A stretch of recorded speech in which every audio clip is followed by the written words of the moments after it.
Assalamualaikum warahmatullahi wabarakatuh. Perkenalkan, nama saya Agri Sutrasuswara dari Prodi PGSD kelas reguler 3C. Di sini saya akan membuat video tentang ujian tengah semester mata kuliah Filsafat Pendidikan. Baik, pertanyaan pertama ya, ini sebutkan dan jelaskan serta berikan contoh minimal 3 mengenai pendekatan dan landasan filsafat pendidikan yang digunakan oleh guru dan pembelajaran dari SD, serta berikan kontribusinya terkait yang diinginkan dari pendekatan dan landasan tersebut di pendidikan di tempat tinggal Anda. Oke, pendekatan pertama ya, ini pendekatan progresif. Pendekatan progresif ini menekankan pembelajaran yang berpusat kepada siswa, pengalaman langsung, serta relevansi materi dalam kehidupan sehari-hari. Pendekatan ini melihat anak atau individu untuk aktif dan perlu diarahkan belajar melalui eksplorasi pemahaman secara masalah. Nah, contoh di SD-nya ya, ini guru meminta siswa untuk membuat proyek sederhana seperti eksperimen tentang tumbuh-tumbuhan dan memahami tentang fotosintesis. Kemudian guru meminta untuk melakukan eksperimen tentang lingkungan sekitar, sekolah, lingkungan rumah, dan lain sebagainya. Kemudian menggunakan metode diskusi dan praktik lapangan agar siswa tersebut terlihat aktif dalam pembelajaran. Misal diskusi kelompok. Jadi siswa-siswa tersebut dibagi menjadi beberapa kelompok, kemudian diberikan materi sesuai kelompoknya tersebut. Dan maksud dari pendekatan ini tuh untuk mendorong siswa agar lebih mandiri dan kreatif serta inovatif. Tujuannya seperti itu. Nah, kemudian pendekatan kedua ya, ini pendekatan humanisme.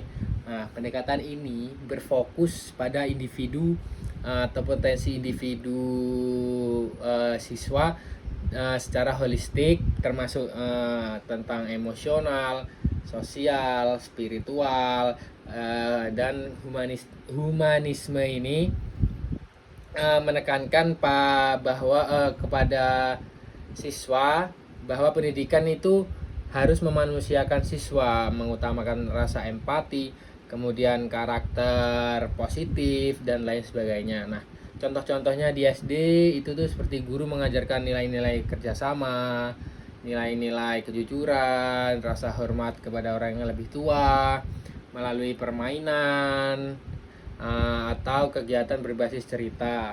Kemudian juga guru bisa mengajarkan tentang nilai-nilai sosial yang terdapat dalam Pancasila, dan itu bisa diaplikasikan dalam kehidupan sehari-hari.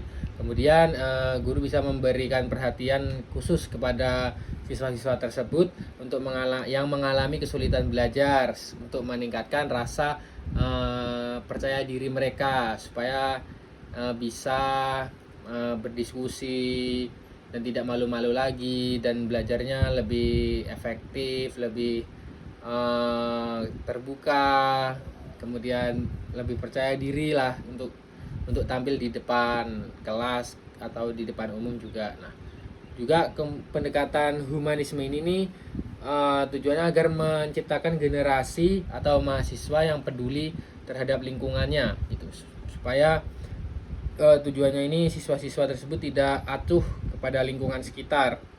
Kan banyak siswa-siswa zaman sekarang yang cuma tinggal di rumah, diam aja di rumah, tidak mau berbaur kepada tetangga-tetangga, lingkungan sekitar.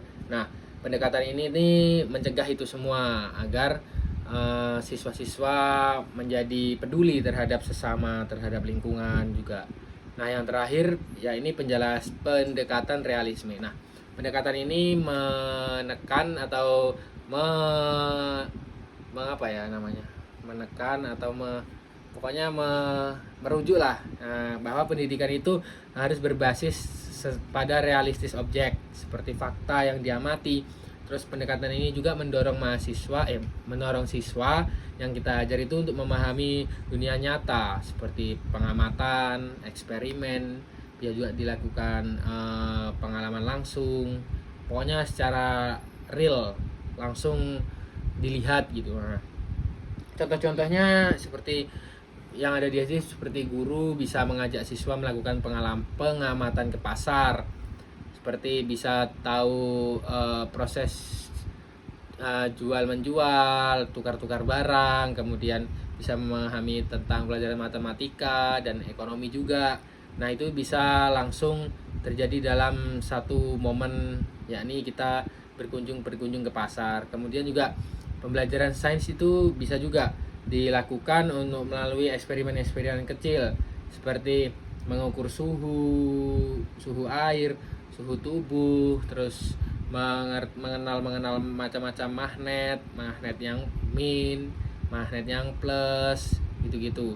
Kemudian juga seperti guru bisa mengajak siswa melalui langsung melihat, misalnya kita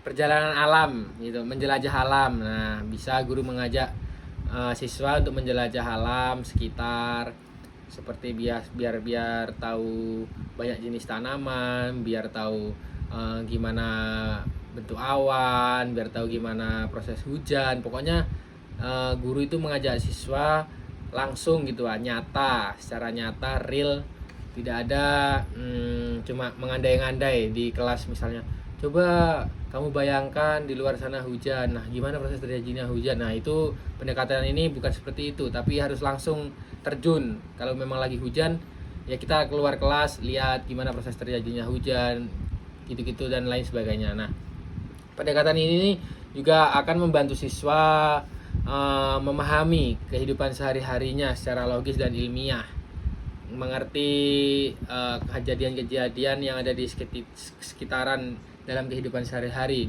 Itu tuh juga secara logis dan ilmiah itu tersebut. Nah, kemudian menurut pendapat pribadi saya tentang memiliki potensi tentang pendekatan ini di pendidikan di sekitar lingkungan sekolah saya, di sekitar daerah saya. Nah,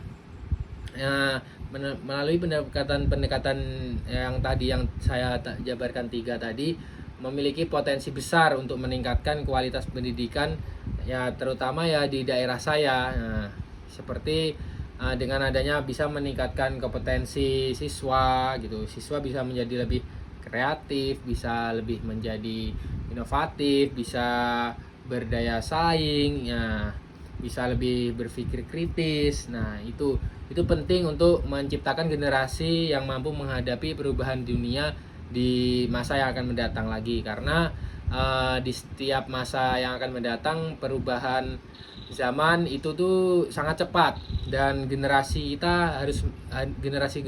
seterusnya itu harus lebih cepat dan tanggap untuk menghadapi perubahan-perubahan tersebut.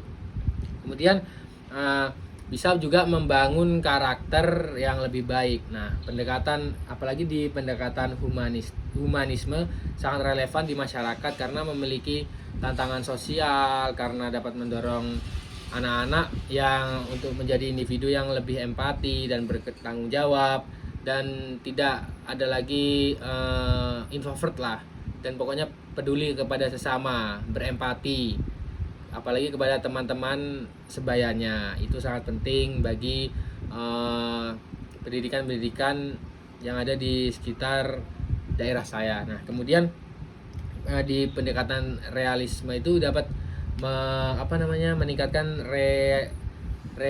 relevansi pendidikan.